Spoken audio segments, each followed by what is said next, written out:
السلام عليكم ورحمة الله وبركاته. الحمد لله رب العالمين والصلاة والسلام على سيد الأنبياء والمرسلين وعلى آله وصحبه أجمعين ثم أما بعد.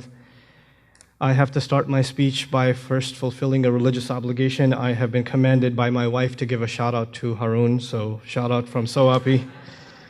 So now that that obligation is out of my way, now I can talk to you about what I want to talk to you about, inshallah. Okay.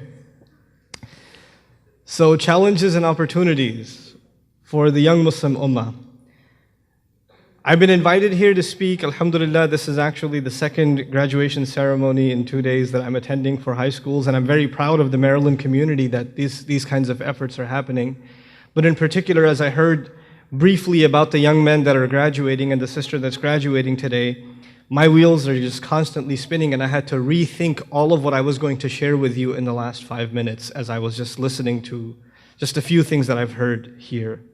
And what I want to start with, inshallah ta'ala, is actually my speech isn't even to the rest of you. I'm just talking to 6 people here. I'm going to pretend the rest of you aren't here. You guys have been in an amazing environment pretty much your entire, the lives that you can remember. And you're about to head into a world that is not this nice. You're about to head into campus. You're about to head into a college environment. Many of you, I don't know which of you, are considering pursuing further Islamic education. And if you are, inshallah, I'll address that a little bit in my talk too. I want this to be a very short, practical orientation into the real world. What you are going to see outside is going to be very depressing and disappointing. It's not going to be people that inspire you and bring you closer to the deen. Those are few and far between, and may Allah help you find those people and be in their company. But for the most part, you're going to find Muslims your age, above your age, people that are smarter than you, more educated than you, and yet they know so little or care so little about the same deen that you've come to love. And they're also Muslims. This is not just non-Muslims, this is also Muslims. You're going to go into the university scene, maybe not at this school, maybe at some other school, and you're going to find yourselves in this thing called the MSA. And there's not a lot of Islam sometimes at the MSA, and you're going to say, this is how they do things at the MSA? And yes, that is how they do things at the MSA.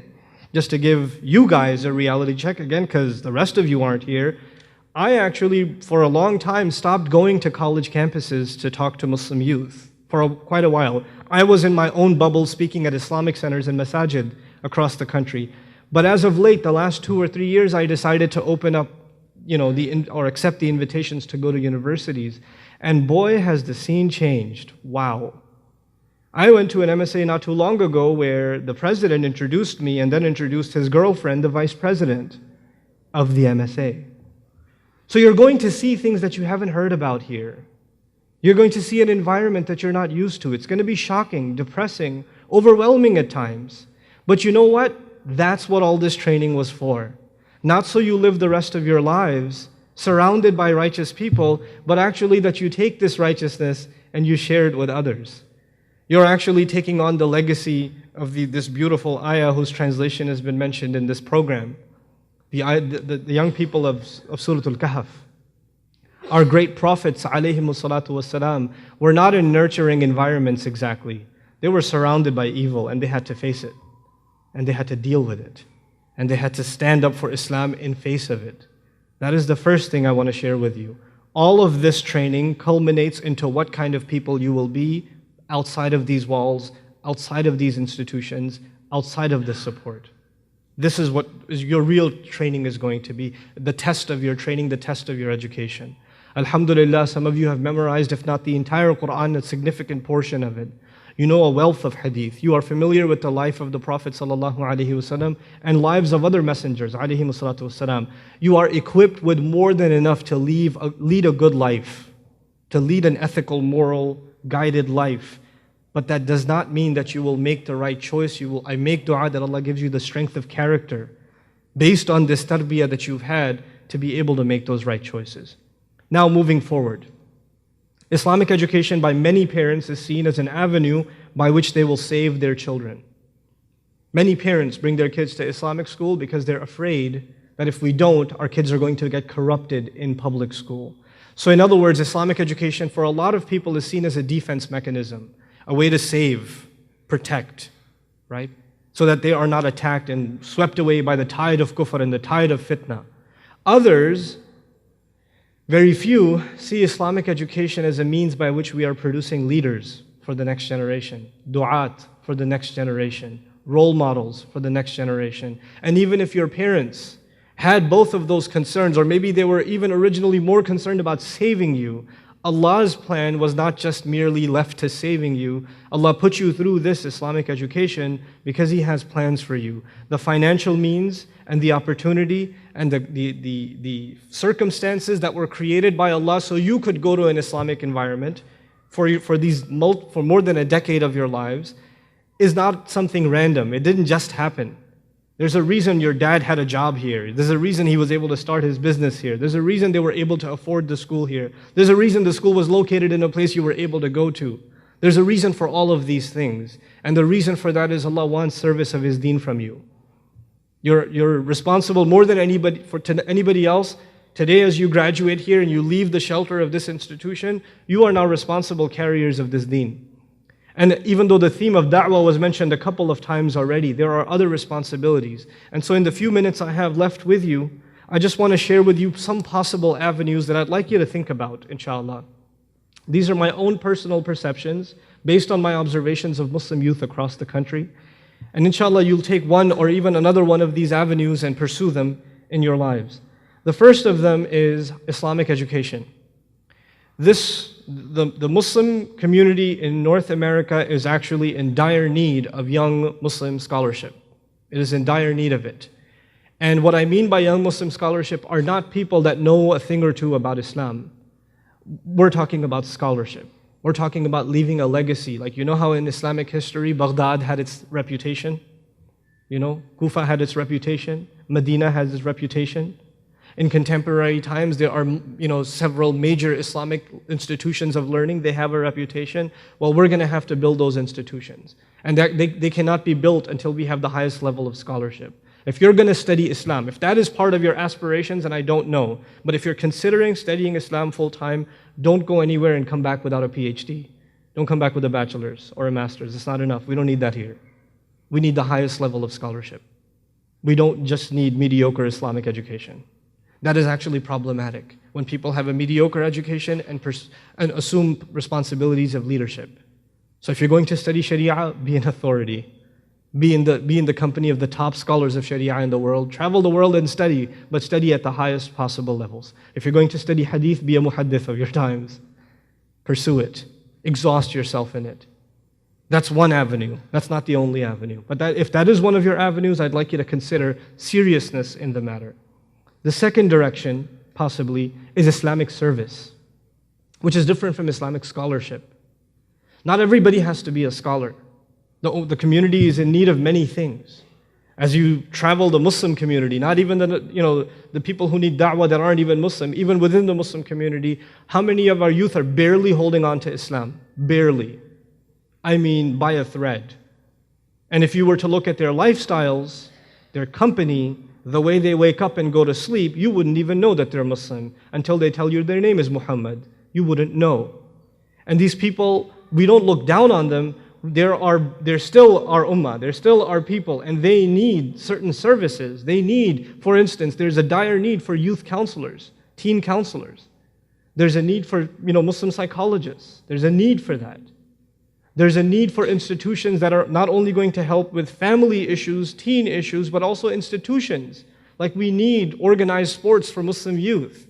We need, we need all kinds of social institutions that better and strengthen community. And for that, we need to develop specified Islamic education. It's not education at the highest levels, but it's at least enough Islamic education that turns you into a servant of some sort, a contributor to community of some sort, some kind of a productive activist. And if you are interested in becoming an activist, not a scholar, then you have to give serious thought about exactly what will you serve the community with. Don't be general, be very specific.